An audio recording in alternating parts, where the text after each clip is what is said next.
who are passionate about what they do. Find a passion that energizes you. 10.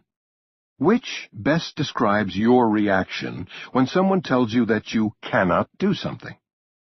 If you want to be a success, you have to get used to frequently hearing the word no and ignoring it.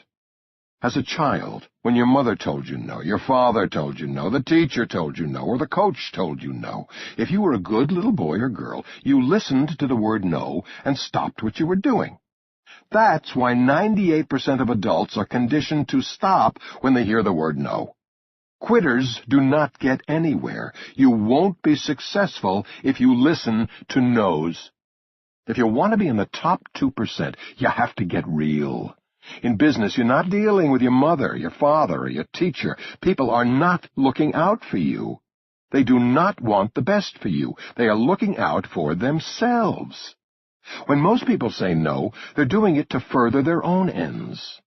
Don't let somebody's arbitrary no stop you.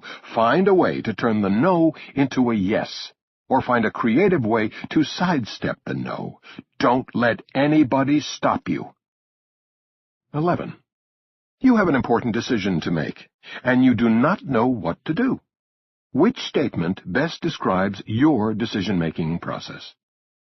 I really believe that if you're good, and if you're smart, and if you know your business, you have to go with your gut on occasion, and go against the tide. In some of the best deals I've made, I went against what everybody else believed. Television producer Mark Burnett went from selling T-shirts on Venice Beach to reaching the pinnacle of Hollywood power because he followed his instincts about the kind of reality TV that would appeal to the masses.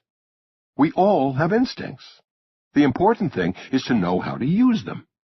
You may have superb academic credentials, but if you don't use your instincts, you might have a hard time getting to and staying at the top. 12.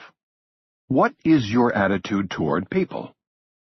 The world is a vicious and brutal place. We think we're civilized. But in truth, it's a cruel world, and people are ruthless. They act nice to your face, but underneath, they're out to kill you. You have to know how to defend yourself. People will be mean and nasty and try to hurt you just for sport.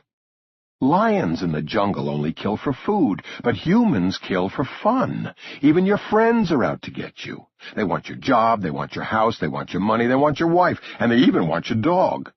And those are your friends. Your enemies are even worse.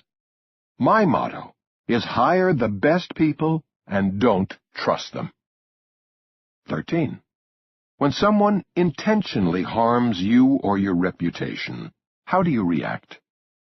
When someone crosses you, my advice is get even. That's not typical advice, but it's real-life advice. If you don't get even, you're just a schmuck. When people wrong you, go after those people, because it's a good feeling, and because other people will see you doing it. I love getting even. I get screwed all the time, and I go after people. And you know what?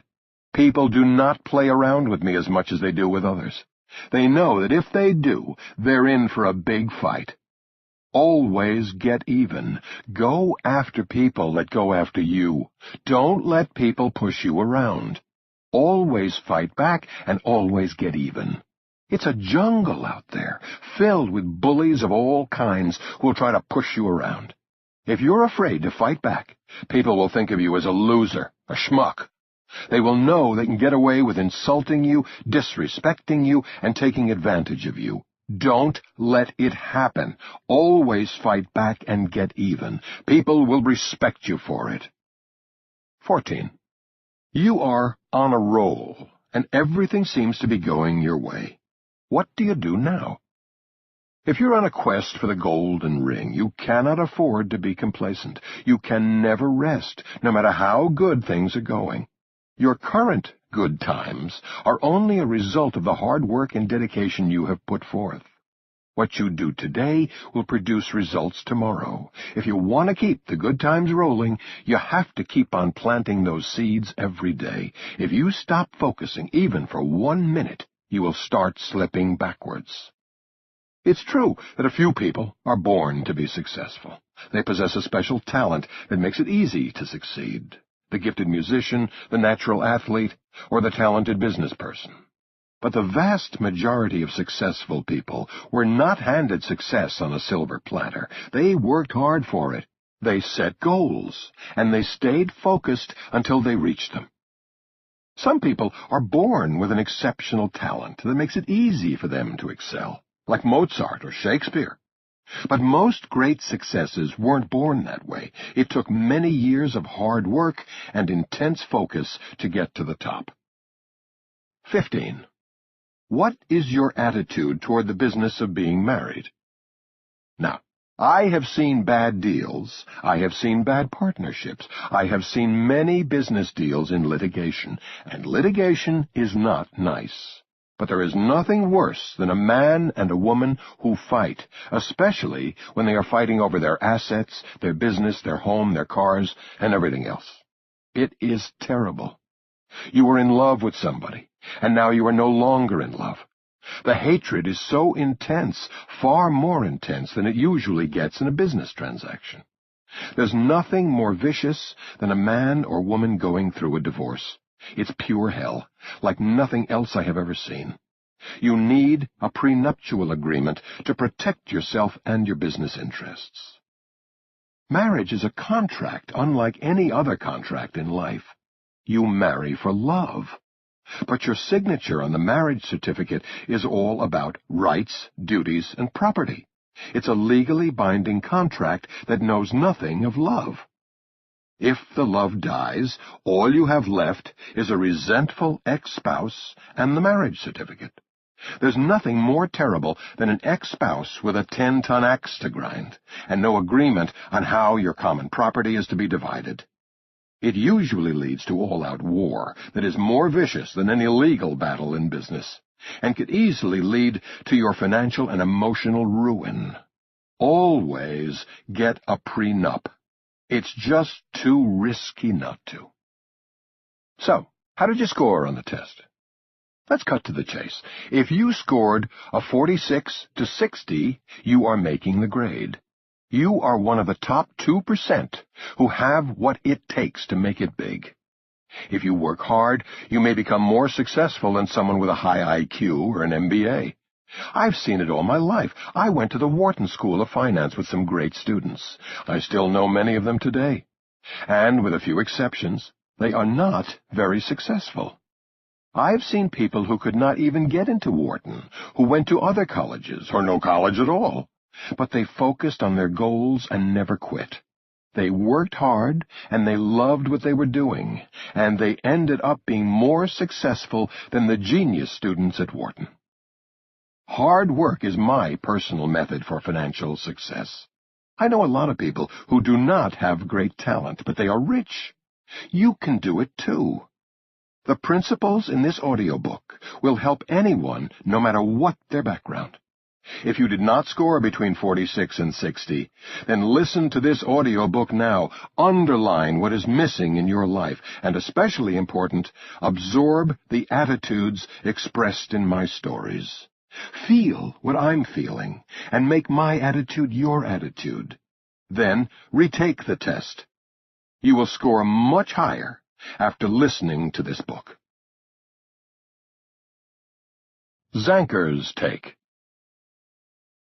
As president and founder of the Learning Annex, I've had the opportunity to observe hundreds of super successful people firsthand, millionaires and billionaires who have risen above the ordinary to achieve amazing things in life. They all possess one very important quality: persistence.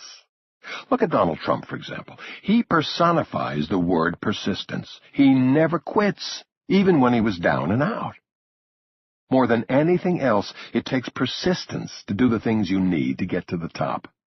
How many days do you feel like you can't do it anymore?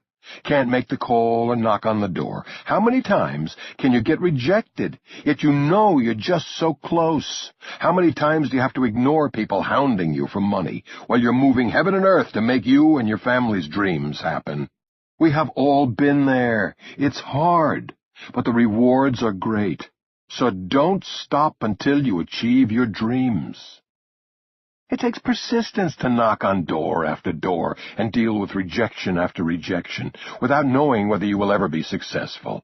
And when you finally break through and land a great client, or a great job, or venture capital for your startup business, it takes persistence to sign on the dotted line and commit to fulfilling what you promised you would do. It takes persistence to face the difficult problems that nobody can help you solve.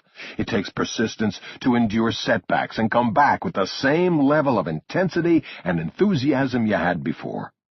And when you finally succeed, it takes persistence to fight back when rivals, competitors, and bullies come after you to take you down.